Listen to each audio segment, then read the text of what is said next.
Hello, everybody.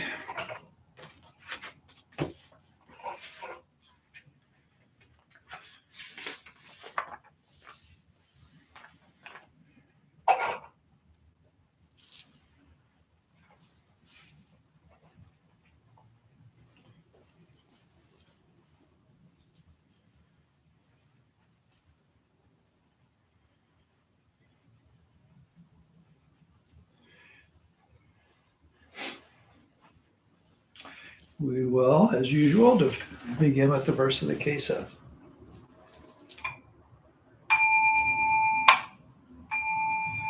Vast is the robe of liberation, a formless field of benefaction. I wear the Tathagata's teaching, freeing all creations. Vast is the robe of liberation, a formless field of benefaction. I wear the Tathagata's teaching, freeing all creations. Vast is the robe of liberation, a formless field of benefaction. I wear the Tathagata's teaching, freeing all creations.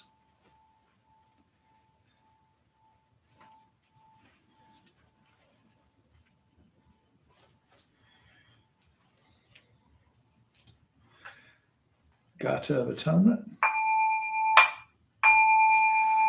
All evil karma ever committed by me since of old, on account of my beginningless greed, anger, and ignorance, born of my body, mouth, and thought, now I atone for it all. All evil karma ever committed by me since of old, on account of my beginningless greed, anger, and ignorance, born of my body, mouth, and thought, now I atone for it all. All evil karma ever committed by me since of old, on account of my beginningless greed, anger, and ignorance, born of my body, mouth, and thought, now I atone for it all.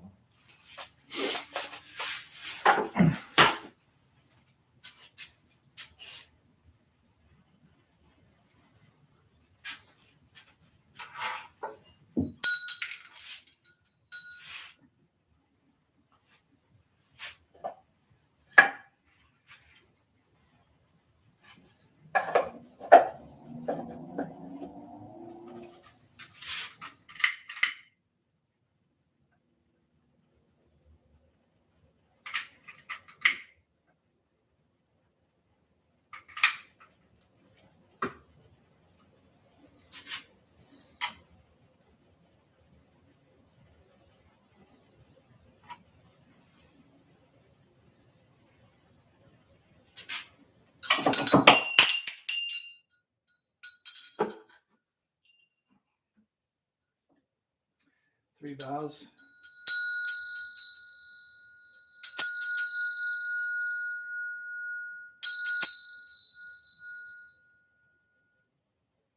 Fragrance of this incense invites the awakened mind to be present with us now.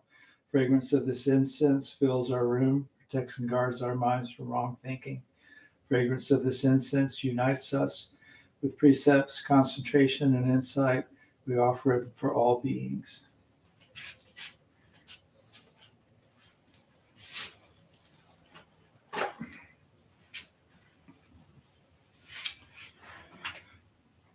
Homage to the Buddha.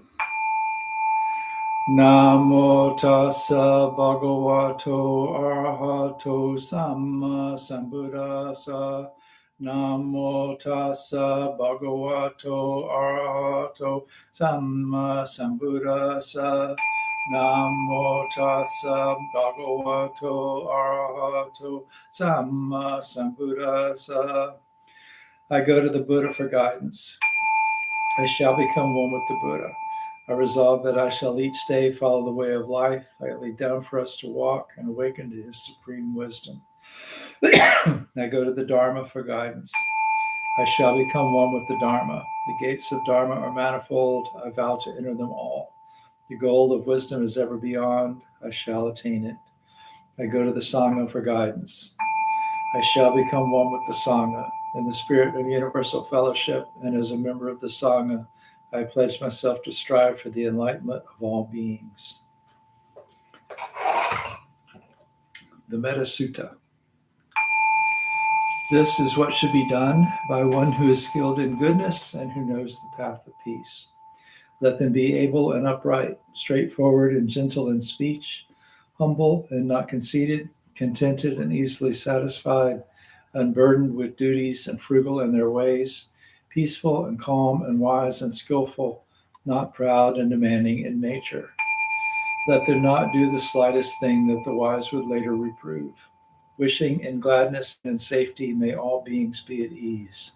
Whatever living beings there may be, whether they are weak or strong, omitting none, the great or the mighty, medium, short or small, the seen and the unseen, those living near and far away, those born and to be born, may all beings be at ease. Let none deceive another or despise any being in any state. Let none through anger or ill will wish harm upon another. Even as a mother protects with her life her child, her only child, so with a boundless heart should one cherish all living beings, radiating kindness over the entire world, spreading upward to the skies and downward to the depths, outward and unbounded, freed from hatred and ill will. Whether standing or walking, sitting or lying down, free from drowsiness, one should sustain this recollection. This is said to be the sublime abiding. By not holding to fixed views, the pure-hearted one, having clarity of vision, being freed from all sense desires, is not born again into the world of suffering. May I be happy and well. May no harm come to me. May I learn compassion. May all my friends, family, and those I love be happy and well.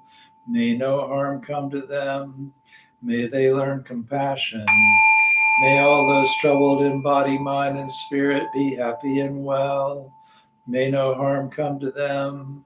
May they learn compassion. May all those who have hurt me in body, mind, and spirit be happy and well. May no harm come to them. May they learn compassion. May all those I have hurt in body, mind, and spirit be happy and well. May no harm come to them. May they learn compassion. May all my enemies be happy and well. May no harm come to them. May they learn compassion. May all living beings be happy and well. May no harm come to them. May they learn compassion.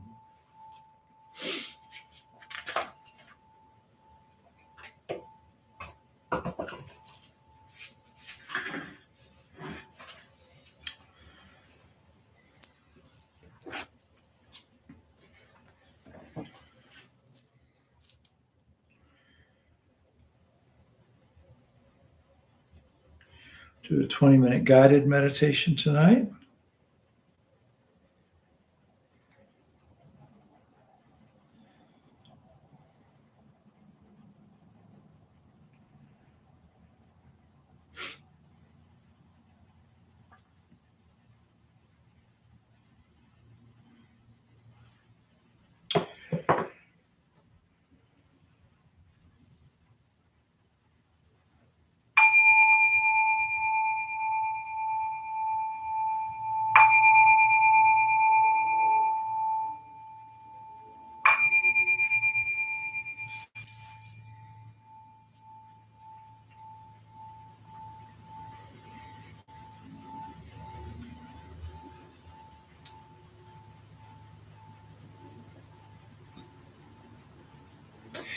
Take several deep breaths. And at first, with your attention at your belly, just focusing on your abdominal muscles being nice and relaxed, belly soft, so your diaphragm can expand and contract, filling and emptying your lungs completely and smoothly.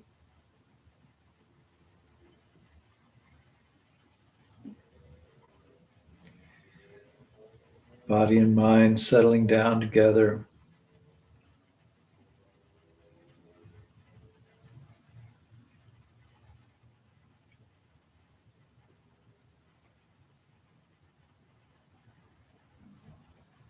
And let your breath just rest in a comfortable rhythm. And keep your attention at the center of your chest, at your heart.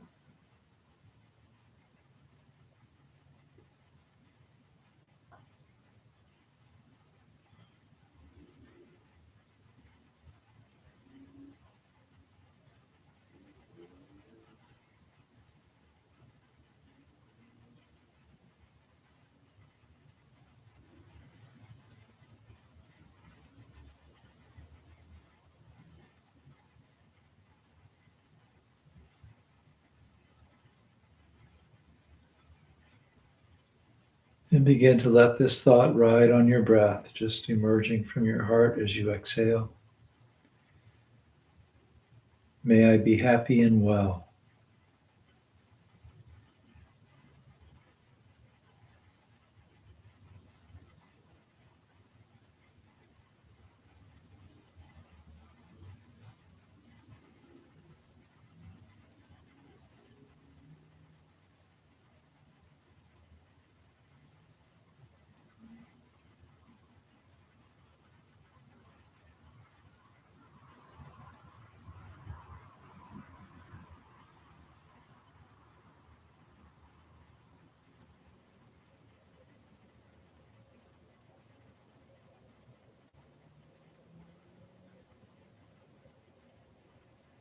May I be free from ill will, free from anger,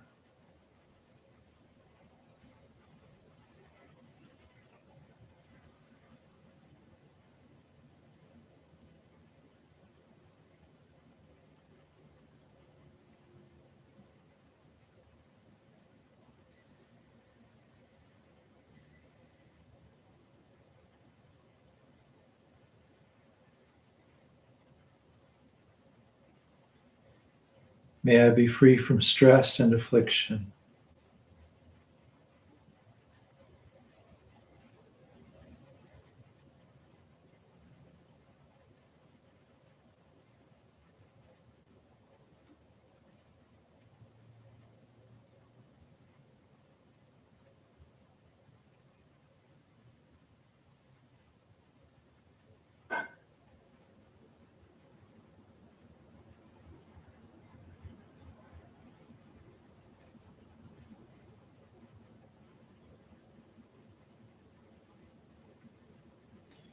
May I look after myself with ease.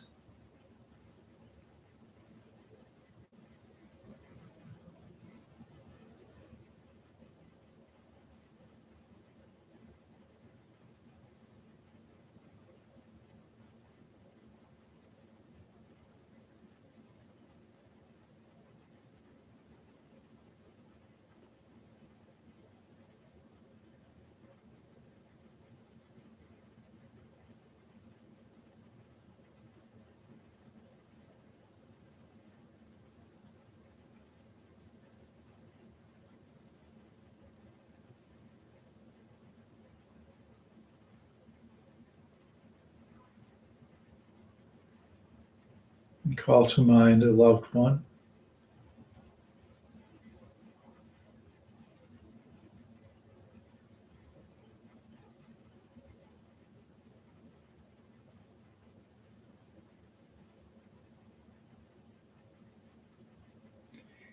And you can wish them happy and well. If you'd like, you can use the verses from the metta prayer. May they be happy and well. May no harm come to them.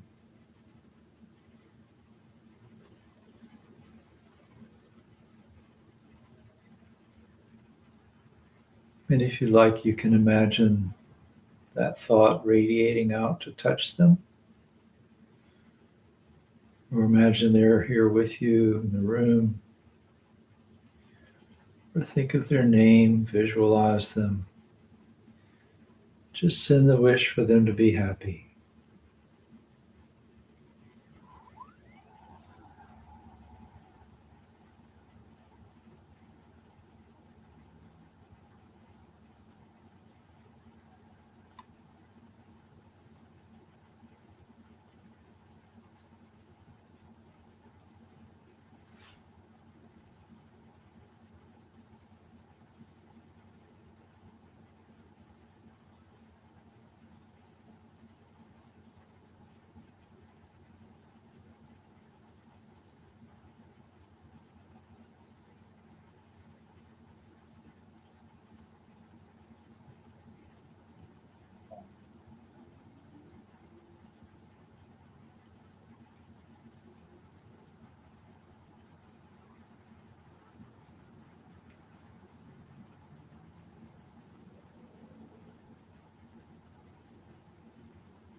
And calling to mind a friend, send them the same wish for happiness. May they be happy and well. May no harm come to them.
Bring to mind a neutral person.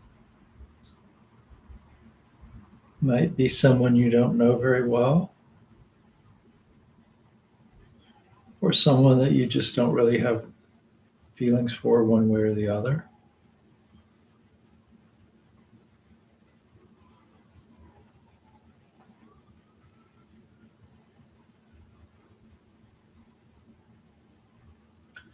Do you know that, like yourself, your loved one and your friend, they want to be happy, they want to be well,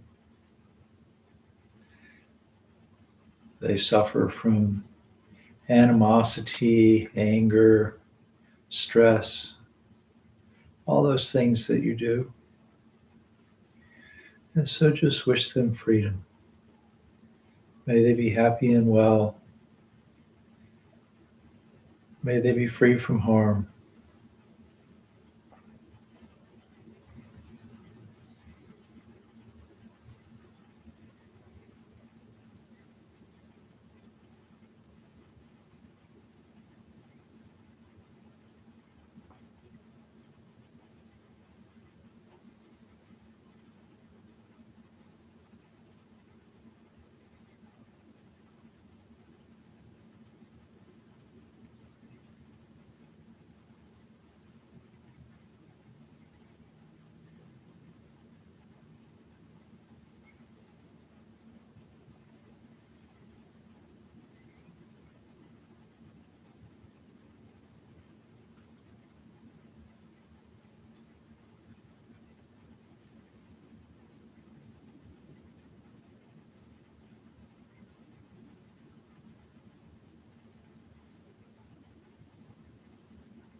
Call to mind an adversary, someone you're not getting along with, or just somebody you don't like. Maybe you've had some conflict with them. Maybe they just rub you the wrong way.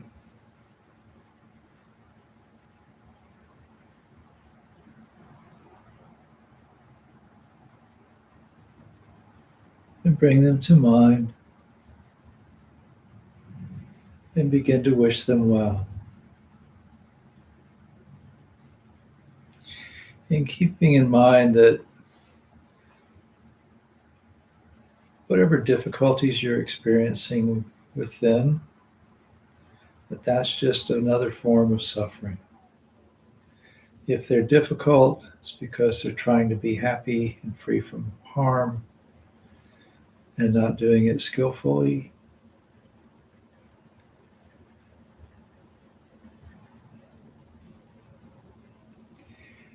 Could even be that if you move your ego out of the way, you recognize your role in the relationship and see your animosity as suffering also, you may find that there's a lot less stress involved.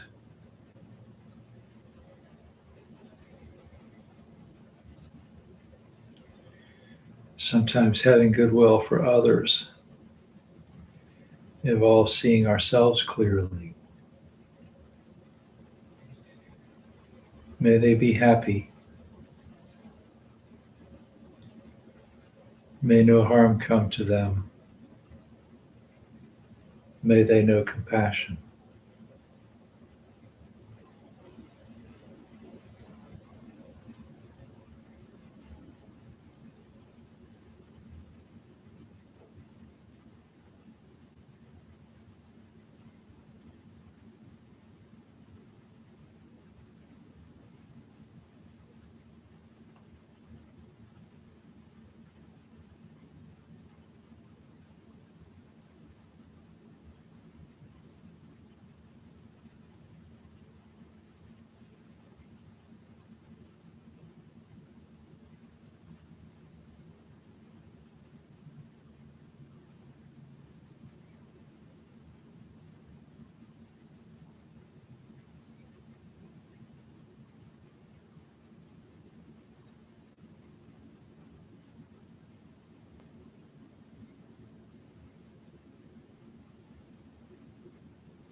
And finally, all beings, may all beings be happy.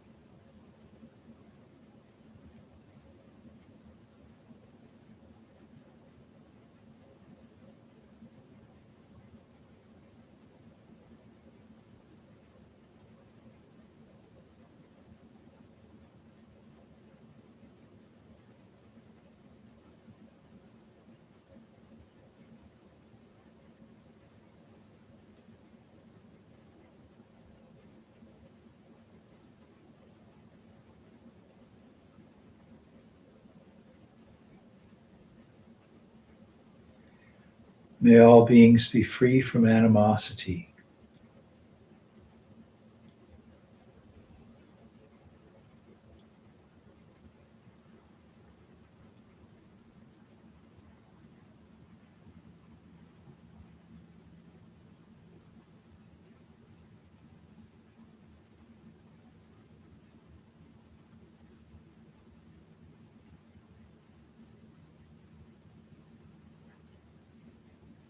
May all beings be free from stress and affliction.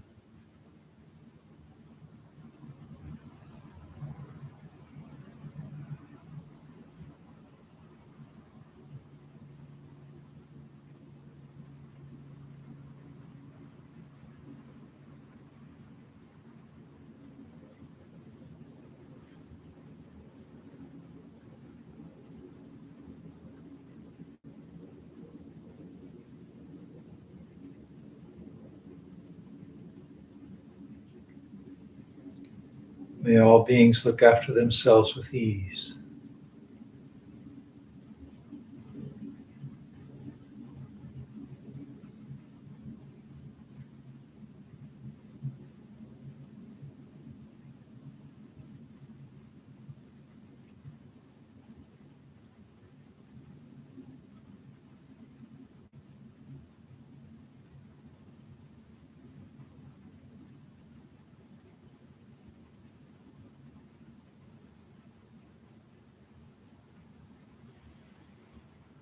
We have about a minute before the bell rings.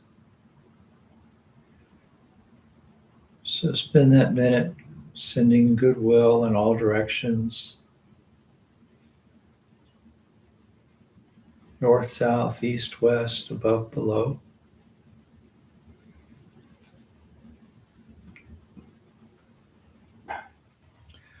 Or if you like, if there's someone that you're having difficulty with and you feel like sending them goodwill would help you, do that.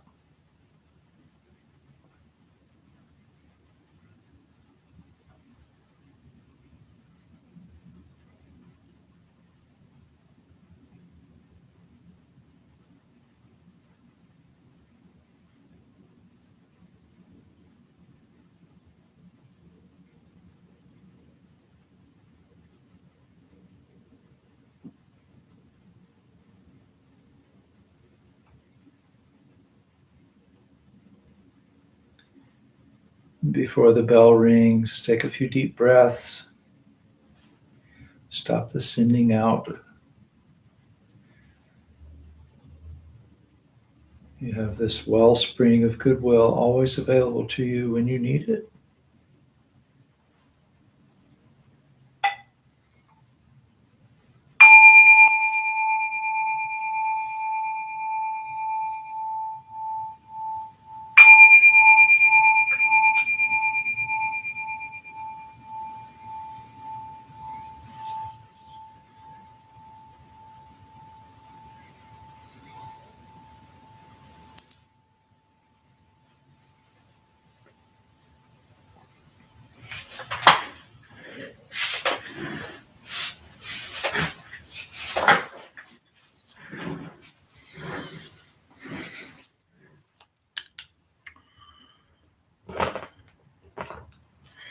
Who would we lose? I see 4 people said hello, but there's only, I see 5 people said hello, but there's only 4 in the room.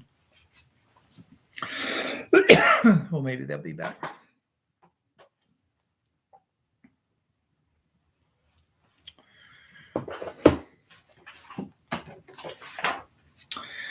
Buddha nature pervades the whole universe, existing right here now, and offering flowers, candles, and incense, hearing the Dharma and training the mind, great merit is attained. We dedicate this merit to the great Master Shakyamuni Buddha, the all-pervading and everlasting 3 treasures, to the 16 guardians and all protectors throughout their space and time, and all ancestors of this Sangha and all beings in the Dharma world. May penetrating light dispel the darkness of ignorance. Let all karma be resolved and the mind flower bloom in eternal spring. May the Dharma body maintain strength and health, and years of life be lengthened for all teachers of this Sangha. May their vows be fully realized, and may they live in perfect peace with Buddha Dharma. We pray for those suffering from violence and those who grieve for them, for those living in oppression, for all who are imprisoned, and for all refugees from violence, hunger, and catastrophe, man-made or natural. We pray for the health and well-being of those suffering from diseases of body, mind, or spirit, those working toward the healing of those afflictions. May they be serene through all their troubles, and may we realize the enlightened way together. Sabe sata sadahantu avera sukha jivino katang punya phalang mahang sabe bagi bhavantu te. May all beings always live happily, free from animosity. May all share in the blessings that spring from the good we have done. All right.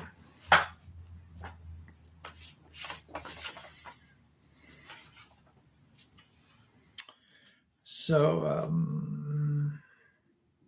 been thinking about faith lately. You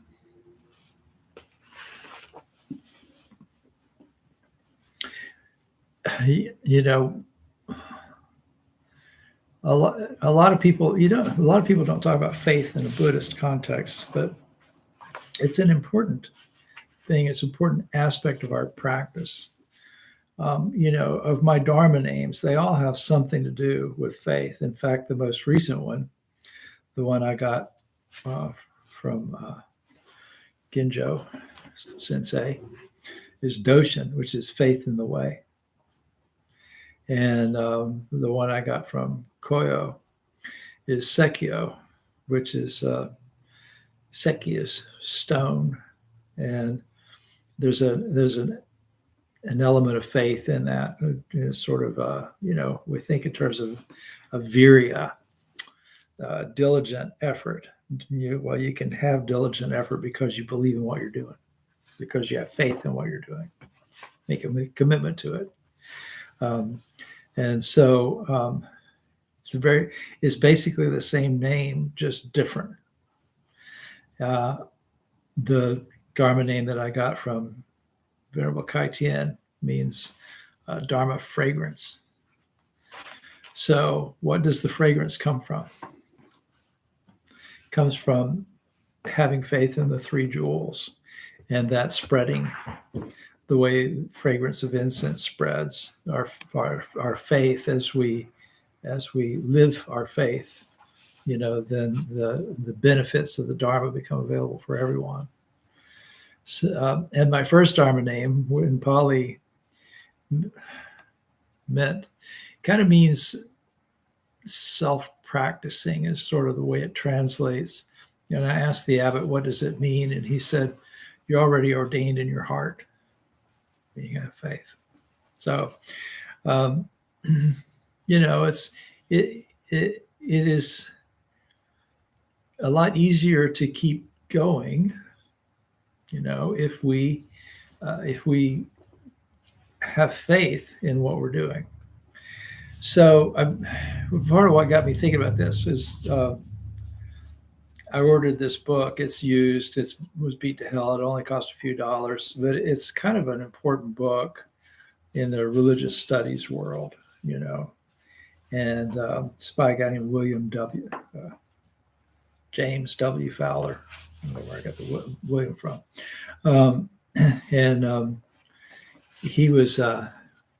He was actually studying religious studies at a good school while I was studying religious studies at community college here in Central Florida. And so we're roughly contemporaries. And so he was doing this amazing work, after I, by the time he started publishing, I wasn't in school anymore, or at least not in that variety of school. And so, this wasn't around when I was there. So I kind of came to it later. Some colleagues have said something about Fowler a couple of times in context at Stetson. And I'd heard about this before, but I hadn't really dug into it much. And so I don't know, on a whim, ordered the book. And, I think somebody used it as a textbook. It's full of highlighting and, scribbles in the margins and stuff like that, which is kind of a hassle because I can't highlight and scribble in the margins because it just it clashes with what's already there, but it's okay. So the best part of the book, actually, what the book does is it talks about stages of faith. So I think one of the reasons why we don't talk about faith a lot in Buddhism is because mostly we think of people being religious, having faith in a religion as having faith in some deity, and basically thinking it means you've just decided to believe in something. It's a belief thing. And he actually addresses that. It says, belief in religious contexts, it takes to be the holding of certain ideas. Somebody said something, you've decided to believe in it. Belief may be one of the ways faith expresses itself, but one does not have faith in a proposition or concept. Faith, rather, is the relation of trust in and loyalty to the transcendent, about which concepts or propositions, beliefs are fashioned. He's actually talking about, this is the best part of the book. It's right at the very beginning, and he's talking about what somebody else said. So the other person is a fellow named Smith. I don't remember his first name. There's a Houston Smith that was big in religious studies when I was in it, and it's a different Smith. But anyway, so he's talking about this scholar and what he had to say about faith. And he said that really, at its best, faith takes the form of serenity and courage and loyalty and service, a quiet confidence and joy, which enable one to feel at home in the universe and to find meaning in the world and in one's own life, a meaning that is profound and ultimate and is stable no matter what may happen to oneself at the level of immediate event. So this is what he's saying. It was like really pretty advanced faith. So most of the people who say, oh yeah, I have faith in my religion, mean, that they believe what they've been told. And maybe they find evidence for it, or they will apply things that they observe to their faith. But he's basically saying very much what I've said many times about faith in Buddhism, that it's really it's an active process. It's not just saying words of belief. It's an active process. Your faith is something that you do, not just so you can cling to your beliefs, but you make a commitment to a way of living according to these principles to which you're adhering. And so he goes on to say faith, rather than belief or religion, is the most fundamental category in the human quest for relation to transcendence. Faith is a universal feature of human living, recognizably similar everywhere, in every religion, in other words, despite the remarkable variety of forms and contents of religious practice and belief. And then he says, at its most advanced level, faith works toward a universal theory as to the relation between truth itself and truth articulated in the midst of the relativity of human life and history. Represents a rejection of faith in relativism, but it's an orientation of the total person, giving purpose and goal to one's hopes and strivings, thoughts and actions. So, how do you do? And then Fowler, Fowler was talking about this Smith fellow. Fowler goes on to define stages of faith. And the most basic stage, is I believe in this and I hang on to that. I cling to that view. When we do the incense offering at White Sands, do precepts incense, samadhi incense, wisdom incense, liberation incense, and then liberation of views incense. So we don't want to even cling to our views about things like precepts and concentration and wisdom, because we're moving beyond that kind of faith to a different kind of faith, to faith in the way, which we embody with our practice. We could all walk around saying, oh, I believe the Buddha taught something really good. But what does it mean to believe that? Do you just pay lip service to it, or do you try to live it? And it's hard. It's difficult. I speak about compassion frequently. And every once in a while, something will happen and I find myself not being very compassionate towards someone. And then I go, oh, wow, I screwed up. And so you revise and remodel and, redirect. Because because of your practice, that you're a happier, healthier person if you're compassionate, and that the society you live in is a happier, healthier society if people practice compassion. And so when you make a mistake, you redirect. You go, okay, that didn't work. What do I need to work on? And this sense of purpose is really important. Why are you doing this? Why are you here listening to me talk right now? Hopefully, it's because something has given your life purpose and you find that this aligns with that purpose. And a lot of times people come in and go, well, I think maybe I'll get less stress if I learn how to meditate. And that's okay. But that's just a little bit. Hopefully you find bigger meaning and purpose in this. So, may all beings be happy. I mean, that's a statement of purpose.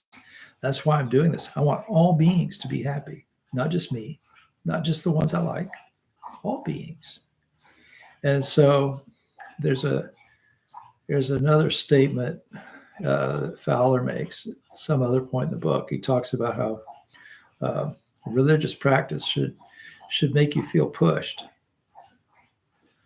If it's too comfortable, you're not going to get much out of it.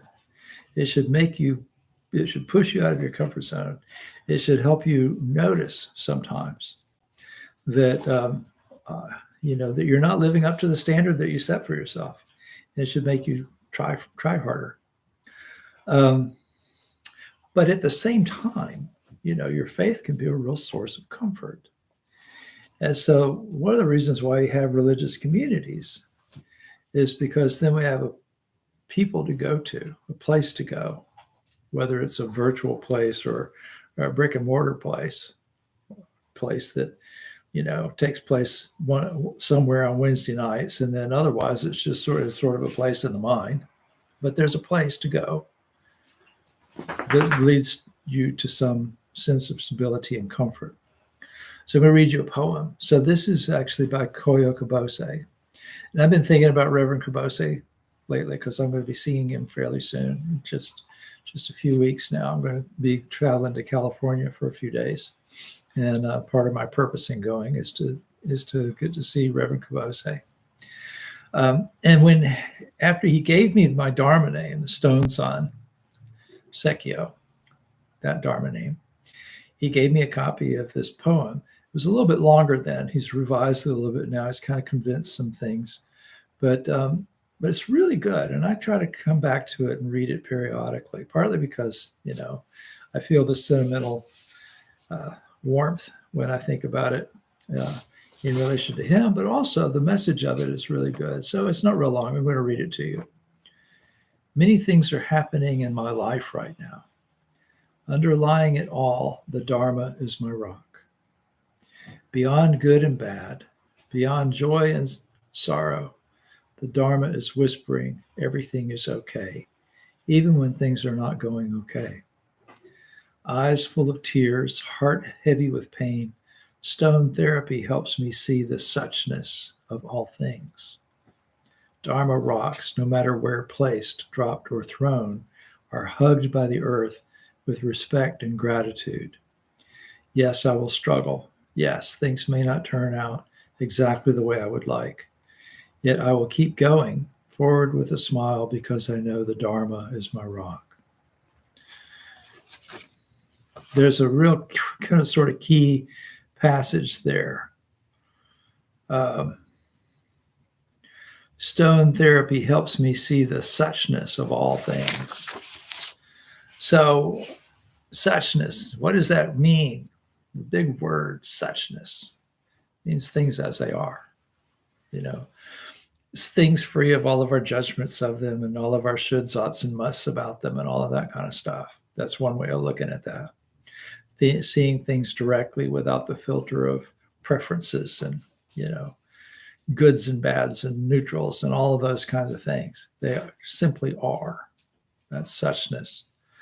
And in a way, it's kind of the idea that everything is as it should be, not necessarily as it would be best to be, not necessarily the way I would like it to be, but the way it is the, there's It's a cliche. Well, it is what it is.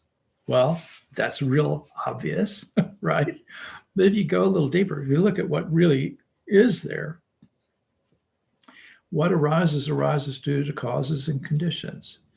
You can't change the past, so you can't change the causes that have already occurred. You can go with what is, though. So I started the Dalai Lama in his book on the Heart Sutra talks about the three types of suffering. I think that's what he calls it, the 3 types of suffering. And the first, we're all very much aware of the suffering of physical pain, it's the suffering of suffering, right? It's these things that are inevitable. My knee hurts right now because it's been a long day and I walked around and, but I have a bad knee and sometimes it hurts. And that's, there's really not a heck of a lot I can do about that. It just is, we all experience those kinds of pains, the pains of, living in a human body that's subject to aches and pains, that's subject to old age, that's subject to illness, that's subject to dying. Those are those inevitable pains. That's the first kind of suffering. Second kind of suffering is the suffering of change. So there's the sort of the classical statement is all compounded things, meaning all things made up of other things, are subject to change and therefore unsatisfactory. So when we know this, it makes we suffer a lot less. The example the Dalai Lama uses is really good. It was very down to earth. He talks about how if you, some things, we don't like losing things, right? We don't like when things decay and deteriorate around us, run out, all that kind of stuff. And those things are inevitable. But also, our mind changes towards certain things, and certain things can be pleasant, pleasure-inducing, suffering-free, sukha, at some points, and then change. So, ice cream is a good example. A little bit of ice cream is good. But if you had nothing but ice cream, you get real tired of it. And not only that, maybe you get sick because you eat too much of something sweet and milky, you're liable to get sick to your stomach. Okay. But some things change because our minds change relative to them. So you might get a brand new car that's the kind of car you've always wanted. And this is the example that he uses. And a couple of things happen. One is that the car itself might wear out. But the other is we just get kind of tired of it. And pretty soon you want another car. Might be nothing wrong with the car, but there's other cars that are prettier or faster or fancier or whatever. And so pretty soon that car leaves you kind of, and you want a new one. So that's also suffering as a result of change. And when we understand that, and when we see that, then we don't attach too much to things that are going to change. And then the third kind of suffering, the third kind of freedom from suffering, is when you transcend coming back altogether and you seek nirvana. So when Fowler's talking about the sort of natural state of human existence is faith, or Fowler's quoting Smith saying that the natural state is faith. That's what he's talking about. The natural state of us is to go, there's something better. Maybe if I live my life better, I can find that. You could say that's our inherent recognition of our innate Buddha nature. And so our faith then is our acting in accordance with that. And so we come to like what Dogen said about Buddha nature. We don't have to practice in order to realize our Buddha nature. Our practice is our Buddha nature. Our embodiment of the principles of our faith is the expression of our faith. It's not just that our faith takes expression as a statement of belief. It's that our faith takes expression in the way we live. And so if you want to be enlightened, well, live an enlightened life. I talked about that last Wednesday. So how do you do that? Have some faith that it's possible, and let your faith be embodied in what you do. So if you screw up, you fix it. You do something different next time, right? You keep transcending your doubt, transcending your sloth, transcending your restlessness, transcending, all those hindrances to spiritual progress. You just transcend them. You don't push them away, right? You don't down yourself for having them. You don't beat up on yourself because you got sleepy during meditation tonight, or because your mind wouldn't settle down. You recognize that that's there. You use it, you embody it, and you embody its transcendence. You can't transcend the saha world, the world of suffering and sorrow, unless you live in it. And so actually the transcendence of suffering can occur because of suffering. This is one of the reasons that, humans can become awakened, because we've got enough sense to recognize when we're not awake. So anyway, that's what I wanted to talk to you about tonight. I hope that was beneficial and not just a bunch of rambling nonsense. And you probably all got the email from me about changes on the horizon and all that kind of stuff. Let me know to what extent you'd like to be involved in the dialogue. We'll probably have some meetings here in the next few days to get the ball rolling toward creating a sustainable Volusia Buddhist Fellowship that will outlive me. So anyway, thank you very much for being here. I appreciate your attention, and I hope to see you tomorrow night or some other time soon. Have a good night.